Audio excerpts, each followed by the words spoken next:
Hello friends, कैसे हो आप सब। तो आज हम बात करेंगे यूनिट नंबर 6 के बारे में, जिसका नाम है विकेंद्रीकृत विकास के घटक। ये सेकंड पार्ट है। पहले पार्ट हमने कर लिया है कवर। ठीक है, जो फर्स्ट पार्ट था उसमें हमने बात की थी एम्पावरमेंट की। ठीक है, एम्पावरमेंट की बात की थी, जिसमें हमने बात की थी पहले तो मतलब 3-4 एम्पावरमेंट की बात की थी, जिसमें से पहले था वुमेन एम्पावरमेंट। ठीक है, एससी या एसटी इन लोगों को एम्पावरमेंट करना, जो ओबीसी है इनको एम्पावर करना। ठीक है, तो ये एक रिवीजन था पिछले वाले चैप्टर का। ठीक है, हमने देखा कि कैसे इसकी वजह से जो हमारा समाज है, जो पिछड़े हुए वर्ग है, उनको एक ताकत मिलती है। ठीक है, सामाजिक तौर पे और राजनीतिक तौर पे, आर्थिक तौर पे आगे बढ़ने की। और इस वाले पार्ट में हम बात करते हैं सामाजिक आर्थिक जो घटक हैं उनके बारे में। ठीक है, तो वहाँ पे हमने बात की थी घटक था वहाँ पे सशक्तिकरण करना, एम्पावरमेंट। और यहाँ पे है सामाजिक आर्थिक, और दूसरा है राजनीतिक प्रशासनिक। ठीक है, इनको बारी बारी से समझेंगे। बहुत ही छोटा चैप्टर है और बहुत ज़्यादा इजी भी है ना। हम कोशिश करेंगे कि इसमें टाइम वेस्ट ना करें बहुत ज़्यादा। ठीक है, छोटा सा चैप्टर है तो उसी को ही हम जो है समझेंगे और जल्दी जो है ख़त्म कर देंगे इस वीडियो को। सबसे पहले आपको दिखेगा सामाजिक आर्थिक घटक। ठीक है, तो हम यहाँ पे बात करते हैं जो विकेंद्रीकरण है उसका सामाजिक आर्थिक घटकों के बारे में। राइट, बेसिकली यहाँ पे जो बात होती है वो बात होती है कि जैसे कि हम इन लोगों को एम्पावरमेंट करने की बात करते हैं, महिलाओं को एम्पावर करने की बात करते हैं, एससी एसटी ओबीसी को एम्पावर करने की बात करते हैं, तो हम क्यों कर रहे हैं? क्योंकि ये सामाजिक रूप से पिछड़े हुए हैं और आर्थिक रूप से भी। ठीक है, तो इन अगर हम इनको एम्पावर करते हैं विकेंद्रीकरण में, अगर हम इनको शासन करने का मौका देते हैं, राजनीतिक रूप से आगे आने का मौका देते हैं, तो इनकी एक सामाजिक जो स्थिति है उसमें तो सुधार आता ही आता है, साथ साथ में आर्थिक स्थिति जो है उसमें भी सुधार आता है। ठीक है, राइट। तो इसलिए भी जो है हम इनको करते हैं। और उसके अलावा आप ये सब कुछ पढ़ चुके हो पहले ही। ठीक है, 73-74 अमेंडमेंट के बारे में, कमज़ोर वर्गों को आगे बढ़ाने के लिए जो है हम 1/3 जो है महिलाओं को आरक्षण देते हैं, सीटें देते हैं। और उसके अलावा कुछ जो SC ST OBC है उनके लिए कुछ प्रतिनिधित्व होता है वहाँ पे, हो ना। और उसके अलावा ये कह रहा है कि इसके इस वाला जो मॉडल है, ये जो घटक है, इसके कुछ पॉजिटिव्स भी है और कुछ नेगेटिव्स भी है। ठीक है, तो कुछ नेगेटिव भी है और इसके कुछ पॉजिटिव भी है। दोनों के बारे में बात करते हैं कि ये नेगेटिव कौन कौन सी घटक है और पॉजिटिव कौन कौन सी बातें हैं इसके अंदर। ठीक है, तो ये कुछ प्रवृत्तियां हैं जो पॉजिटिव भी होती है और कुछ नेगेटिव भी होती है। ये कह रहा है कि यहाँ पे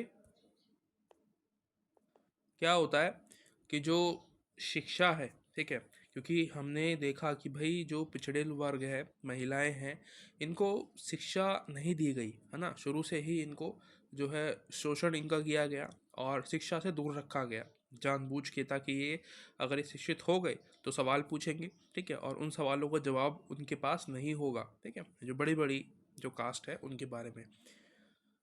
तो सबसे पहले तो नेगेटिव पॉइंट क्या था कि भाई इनके पास जो है एजुकेशन जो है नहीं थी। ठीक है, एजुकेशन ना थी। और भी टॉपिक्स है इसके अंदर नकारात्मक पॉइंट के अंदर। दूसरा पॉइंट है कि जो एक्सपीरियंस है, ठीक है, एक्सपीरियंस की कमी थी, या कहे कि नहीं के बराबर है। ठीक है, और क्योंकि पंचायत में भी इनको अधिकार नहीं था कि भाई जो पहले पंचायतें होती थी नॉर्मली, ये तो एक लीगल पंचायत है जो कि हम 43 और 73 और 74 के अकॉर्डिंग देखते हैं संवैधानिक तौर पे। लेकिन जो पहले की पंचायतें थी वो नॉर्मली लोग जो है आपस में झगड़े होते हैं उसको सुलझाने के लिए यूज़ करते थे। तो वहाँ पे भी इन लोगों को बैठने का अधिकार नहीं था। राइट, पंचायत में भाग लेने का अधिकार ऐसा नहीं था कि भाई ये जो है एक पंचायत के रूप में, एक पंच के रूप में वहाँ पे बैठ सके, तो ये भी नहीं था। तो इनके पास एक्सपीरियंस भी ना के बराबर था।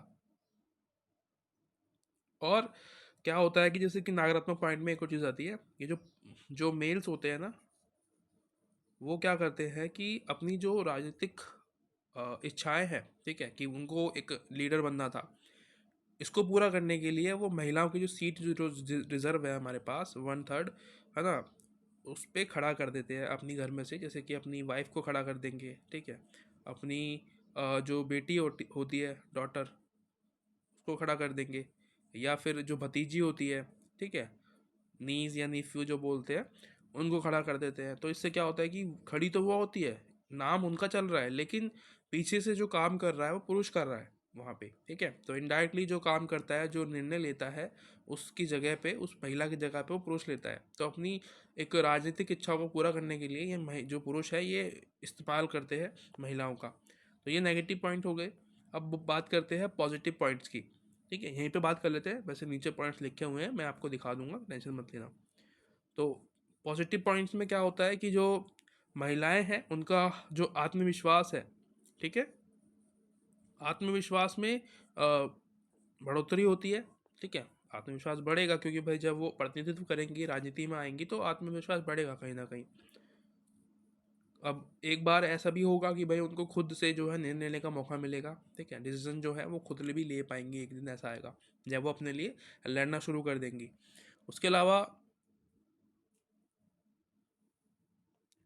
महिलाओं ने जब वो वोट, जैसे कि इलेक्शन में जब खड़ी हुई, ठीक है, पंचायत में, पंचायती जो इलेक्शंस होते हैं या फिर जो नगर पालिका के इलेक्शंस होते हैं, वहाँ पे जब खड़ी हुई तो उन्होंने पुरुषों को जो है हरा दिया, ठीक है, उनको ध्वस्त कर दिया, और बड़ी ही मतलब बहुत ज़्यादा अच्छी कह सकते हैं कि स्थिति से जीती, है ना। बहुत ज़्यादा एग्जाम्पल्स आपको वहाँ पे देखने को मिल जाएंगे अगर आप इसको पढ़ोगे सही से, ठीक है, कि कहाँ कहाँ से, किस किस राज्य से जो महिलाओं की सबसे पहले जो इलेक्शन हुए थे उसमें सीटें कैसी आई थी, ठीक है। जिसको देख के महिलाओं के लिए 50% कह सकते हैं कि 50% का जो रिजर्वेशन है सीटों में वो रखा गया,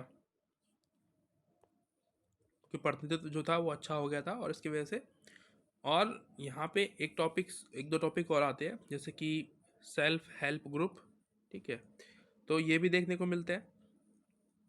ये क्या करते हैं कि जैसे कोई महिला है, कोई बिजनेस शुरू करनी चाहती है, तो उनको जो है फाइनेंशियली हेल्प करते हैं, ठीक है, लोन दे के, है ना। और अगर किसी के साथ शोषण होता है महिलाओं के साथ, तो उसमें भी जो है वो हेल्प करती है महिलाएं एक दूसरे की, ठीक है। जो हेल्प वाली जो ये जो एनजीओज वाले जो महिलाएं होती हैं, वो उन महिलाओं की मदद करती है जिनके साथ गलत होता है। वैसे ही ST ST जो है, SC ST एक समुदाय हैं, उनके लिए भी हेल्प ग्रुप बना रखे हैं जो कि उनकी सहायता करते हैं, ठीक है। और गवर्नमेंट को इसको बनाने का पूरा अधिकार है, इसके लिए जो गवर्नमेंट है वो कर सकती है, ठीक है, पैसा लगा सकती है इन सब कामों में।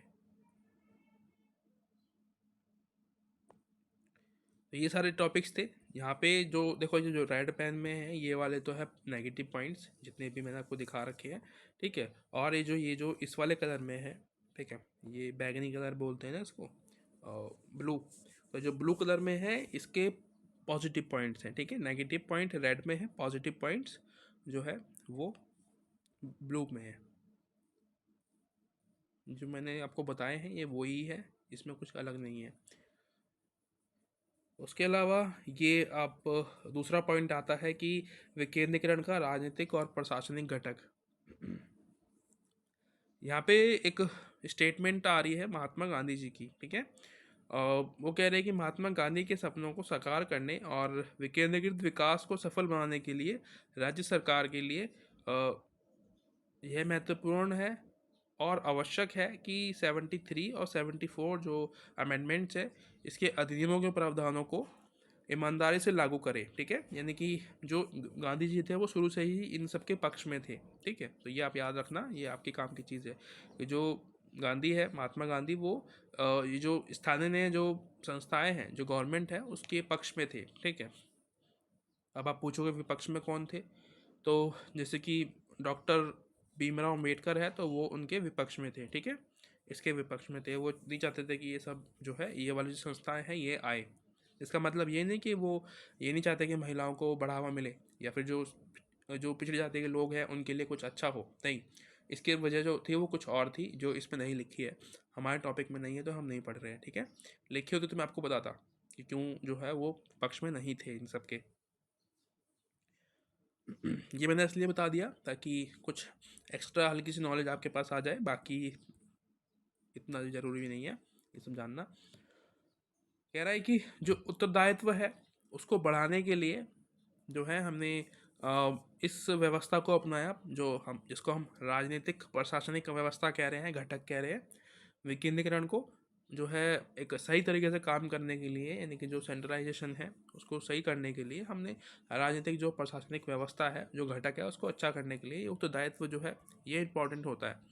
इसका मतलब होता है कि सवाल जो है, जैसे जो जनता होती है वो सवाल पूछती है कि भाई काम क्यों नहीं हो रहा, ये क्यों नहीं हो रहा, सही से जो है चीज़ें क्यों नहीं हो पा रही है।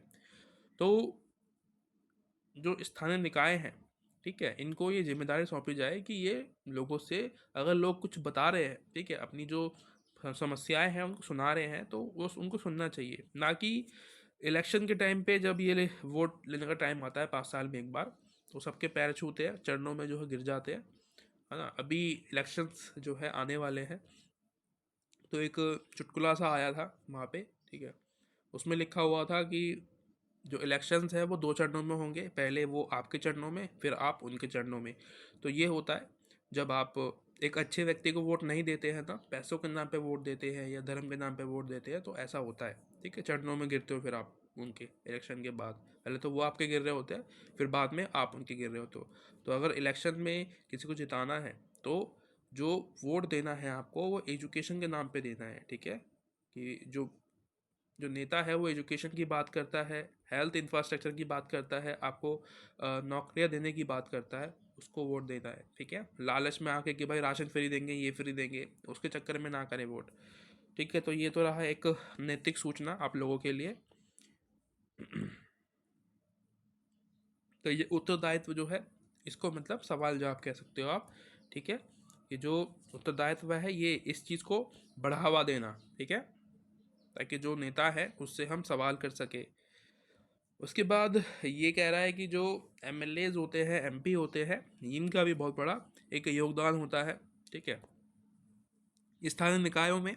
क्योंकि ये जो लोग होते हैं ना, एमएलए होते हैं, एमपी होते हैं, ये कहीं आसमान से तो नहीं आते हैं ना, एलियन नहीं होते हैं ये, एलियन नहीं होते हैं भाई। ये हमारे बीच में से जाते हैं चुन के, पहले ये काउंसलर बनते हैं, ठीक है, राज्य में, जैसे कि किसी में, यानी कि जो विधानसभा, सॉरी विधानसभा कह रहा हूँ, हाँ, वही चुनाव जो होते हैं विधानसभा के, तो वहाँ पे चुन के जाते हैं ये लोग। तो ये पहले काउंसलर बनते हैं हमारे यहाँ पे, ठीक है, छोटे मोटा काम करते हैं, उसके बाद जो है इनको इलेक्शन में खड़ा करते हैं अगर मौका मिलता है तो, और फिर ये फिर जो है आगे जाते हैं। तो ये ज़मीन से उठते हैं, ठीक है, हमारे यहाँ से ही बीच में से निकल जाते हैं। तो इसलिए इनका एक बहुत बड़ा योगदान होता है कि भाई जो लीडरशिप है इनकी बड़ी होती है, इनको पता होता है कि जो जनता है, ठीक है, उनको क्या चाहिए। डेफिनेटली जो उनके जहाँ जहाँ से वो लोग आते हैं, जहाँ से ये लोग आते हैं, एमएलए एमपी जो होते हैं, तो इनका बहुत बड़ा योगदान होता है, ठीक है, गवर्नमेंट को बताने में कि भाई जो लोग हैं उनको चाहिए क्या। उसके अलावा यहाँ पे एक टॉपिक आता है डेमोक्रेसी का, सॉरी नौकरशाही का। तो नौकरशाही बेसिकली इसमें क्या है, ये कह रहा है कि जो नौकरशाह है, नौकरशाह मतलब होता है जो गवर्नमेंट के लिए काम करता है, ठीक है, सरकारी नौकर जो होते हैं उनको नौकरशाह कहते हैं, आईएएस आईपीएस, ये नौकरशाह के अंदर आते हैं, ठीक है, एमसीडी के कर्मचारी, ये सब नौकरशाह है। तो ये जो लोग होते हैं इनका जो एक संबंध है ना, जो रिलेशनशिप है वो होनी चाहिए किसके साथ में, जो गवर्नमेंट होती है, ठीक है, जो अपने स्थानीय निकाय होते हैं, पंचायत और नगर निगम, नगर पालिका, इनके साथ एक दोस्ती होनी चाहिए ताकि जो काम है वो अच्छे तरीके से हो पाए, ठीक है, समन्वय जो है बनाना बहुत ज़्यादा ज़रूरी है यहाँ पे।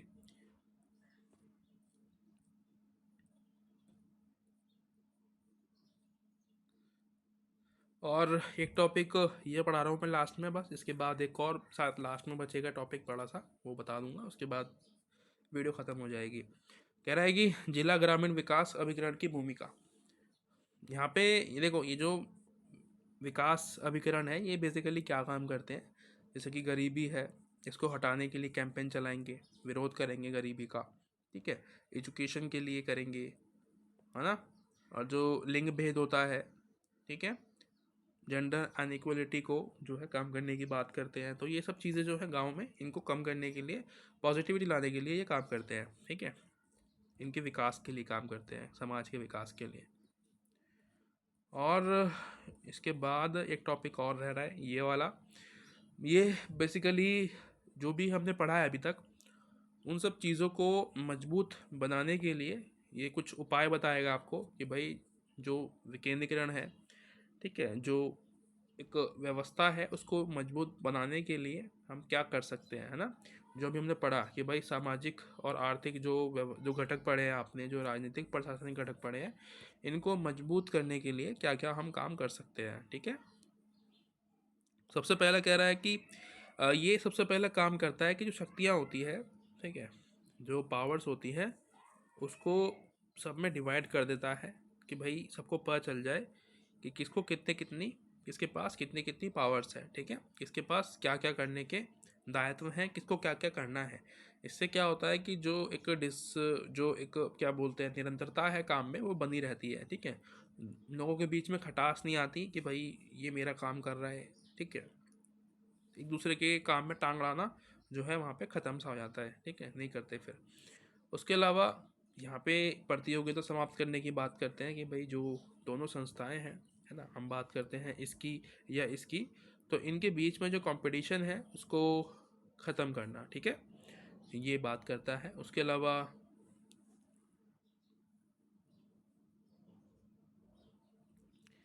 जो प्रॉब्लम्स हैं किसी भी क्षेत्र में, ठीक है, किसी जगह में अगर आप हमें काम करना है एक काउंसलर के रूप में, तो जो प्रॉब्लम्स है उससे हमें परिचित होना पड़ेगा अगर चीज़ों को मजबूत करना है, ठीक है, जो शासन है उसको अच्छी तरीके से करना है तो।